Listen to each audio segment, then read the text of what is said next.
Once upon a time, in a faraway land, a young prince lived in a shining castle. Although he had everything his heart desired, the prince was an absolute douche-canoe. But then, one winter's night, the ugliest human you have ever seen short of the two-penny crap you see in movies like Underworld or whatever, came to the castle and offered him a single rose in return for shelter from the bitter cold. After evacuating his bowels for 4 minutes, the prince sneered at the gift and told the CGI mishap to get fucked. But she warned him not to be such an apocalyptic fuckhat to strangers, and that beauty is found within.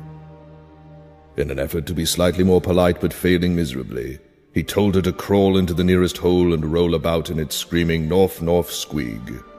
But instead, the old woman's ugliness melted away, and she was hella fine. The prince bitched his face right off, but it was too late, for she had seen that he really was a fuck, and as punishment, she transformed him into an Ozzy Osbourne mistake, and placed a powerful spell on the castle and all who lived there. Ashamed of his now seemingly odd but not necessarily completely disarming appearance, the beast concealed himself inside his castle with a magic mirror as his only window to the outside world, because cell phone signal didn't do a wad of shit in the mountains, and there wasn't a cell phone tower for like bunches of years.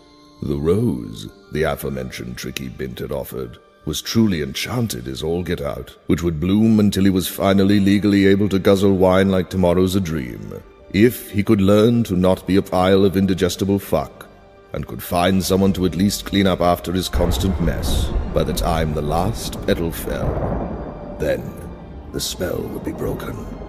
If not, well, you know, stuff.